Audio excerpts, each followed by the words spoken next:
don't think it's half, but the military is even more proficient in weapons handling than the police department. So why would you take somebody who's very proficient at defending themselves and others and restricting their ability to do that? They can't do it now because they can't have a firearm. Well, that's insanity. You know, if these Marines, if those Marines and naval personnel were actually armed, I am sure that, maybe one of them might have been hit, but it wouldn't have been 4, 5. Now 5. We wouldn't have lost 5 brave men because they would have taken them down. There would have been no need for the cops. But now we have, and we're told, hey, this is just workplace violence. That's all it is. Because of that, there's no need to lower the flag to half staff. Well, finally today, this man known as the President of the United States of America has capitulated 5 days later to order the flags half staff for those killed, the military personnel killed at our recruiting station in Chattanooga, Tennessee. But, a lot of people are saying, well, he's being mean. He doesn't care about the military. It's all politics. Well, let me remind you of something. Well, it's probably not a reminder because you probably didn't know this.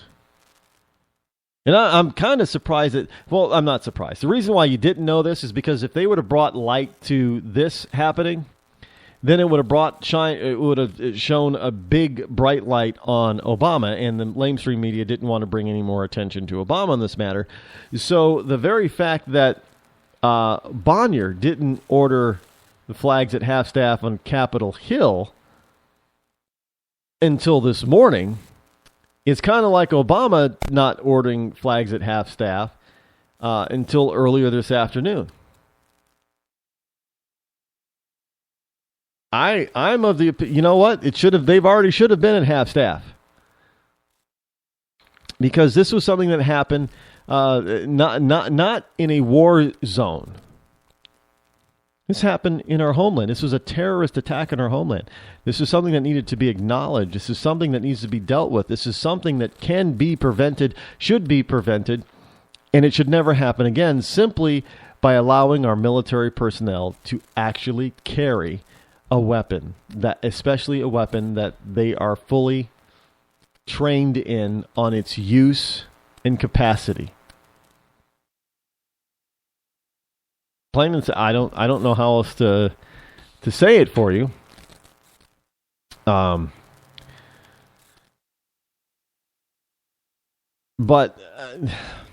according to the families of the military personnel that were gunned down in Chattanooga, they're saying that Obama hasn't, the White House hasn't called them, hasn't contacted them personally. Now, didn't Obama, well, I'm not even going to get into who he did and did not contact personally. The president should have done it already. That's what the president's there. That's the president's, that's part of his duty to do that.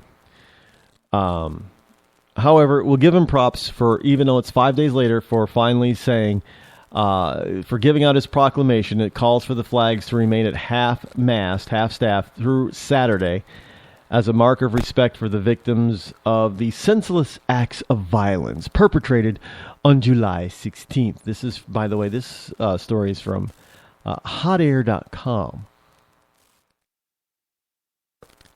Now, our thoughts and prayers as a nation are with the service members killed last week in Chattanooga. Oh, I'm sorry. I'm supposed to read this like Obama would say it.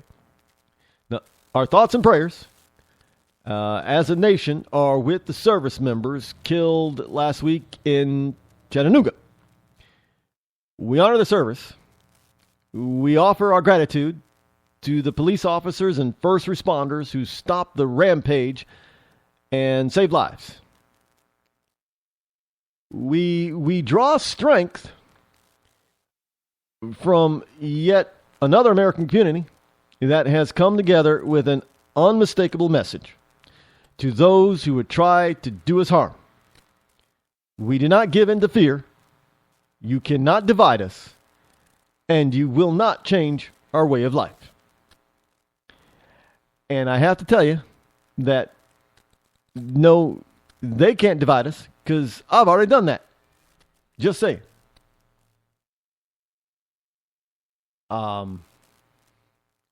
You will. Well, that's his proclamation for lowering the flags, the flag of the United States on government properties and military installations, and of course, many people have private citizens and other organizations and businesses have followed suit. It's good to see, and I know here in my own state, the state has lowered the flag to half mast, and again, that's a good thing. In honor of these people for how they were gunned down and why they were gunned down, not in any type of war zone. This could have been prevented. This tragedy could have been. These 6 men could be, sitting after work drinking a beer, with their family members, with their spouse, their girlfriend, what have you. And now they're gone.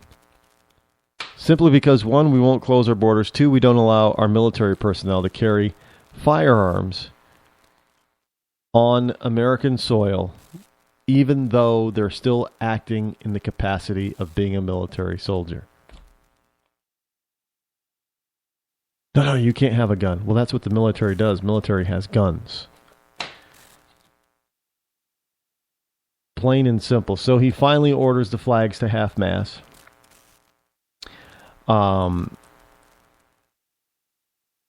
Until this is 6 days, Tuesday through Saturday. Now, Representative Duncan Hunter, a Republican out of California, who's also a veteran, earlier released a statement calling it unconscionable that the flags had not been lowered, and as of Tuesday morning, the flag and all it represents is sacred to our military, and the president must know that lowering the flag is a signal of honor and respect. And that is the absolute truth. That's exactly what it is. It's a designation.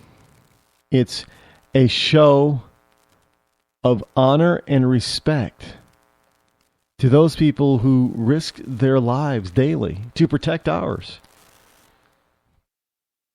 and who are willing to give up and to give up their lives in order to protect ours.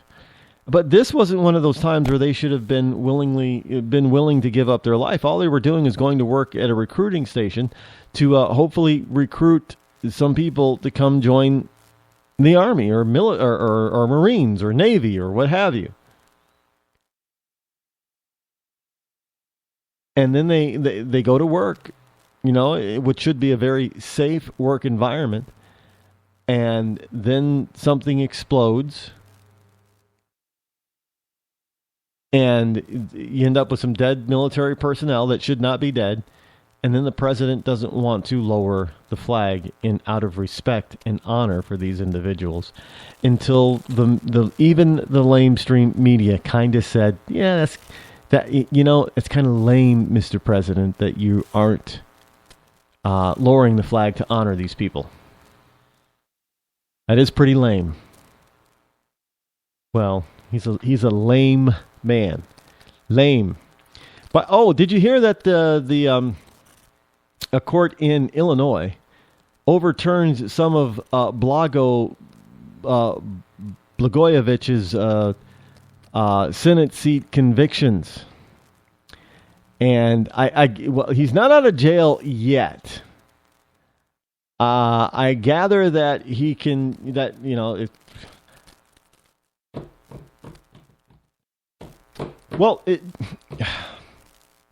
throwing out some of the convictions, so it means that he could possibly go free. Probably one of the most corrupt governors that is ever in modern history could now possibly go free. I don't know, folks. Yeah, we have people that that go. Well, maybe this is why. Maybe this is why Obama is out there trying to commute some people's sentences, because he knew that Blago was going to get the benefit of the doubt from this judge and have some of his convictions overturned, and thus he can go out and do whatever you want. As long as it's a political crime, you'll probably get away with it if you find the right judge. Instead of going to jail and being there where you should be. Now Obama's saying, well, maybe if we had the right judges, people wouldn't go to jail as often, and maybe we could have, maybe Blago could have been president, but we've ruined his reputation. Just saying on that. Don't doubt me if some people on the left didn't think that was going to be a plausible thing to run Blago at some point. Maybe they were trying. I don't know. But also, speaking of Blago being given the old, what appears to be the old boot out of prison, it's going to be a little, a little bit of time. I think he's got to go through another sentencing phase, because I guess it was possibly it was just too harsh of a sentence that he received. So if that's the case, and the judge lessens the sentence, it's quite possible that he could be out as early as a day after the judge rules on it. Just saying, you never know. Hey, maybe he could be like Marion Barry and run for governor again or something down there. Well, it's better to keep, we should have a state of corruption. Yeah, we should. We should have a state of, I don't know, let's take half of Puerto Rico. Split Puerto Rico. I'm not saying Puerto Ricans are corrupt. I'm just saying let's take half of Puerto Rico. Let's make it two states. We'll have it the state of Puerto Rico, and the other half will be the state of corruption. And that's where we'll put all our corrupt politicians, so they can go down there to the state of corruption and run their country into the ground, or their state, but at the same time just sort of leave us, the rest of us who are not into corrupt politicians, leave us alone. So we'll send all the corrupt. I hate to take. Maybe we got to find someplace else. I'd hate to take the island away from the Puerto Ricans, who are, for the most part, contributing citizens of the United States of America.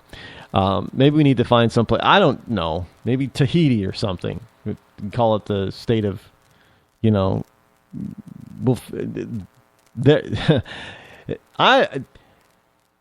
Hawaii. No, we can't send them. Well, I don't know. Hawaii's got some islands that maybe we can break off one of the islands of Hawaii, one of the small ones, and call it the state of corruption. That might not be a bad idea. Or maybe we can give them an archipelago or something like that. Out there in the Pacific. The Pacific Ocean.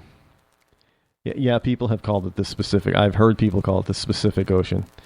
Those are highly intelligent people, by the way.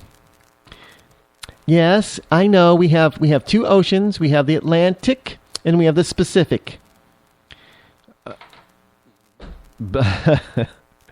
Maybe. So yeah, I'm gonna pen that state of corruption. We should have that state of corruption. And that's where we can send Blago. And Blago can be the governor of the state of corruption. I'm sure he would love it. We just won't populate it with regular people. It'll just be full of wonderful convicted political criminals.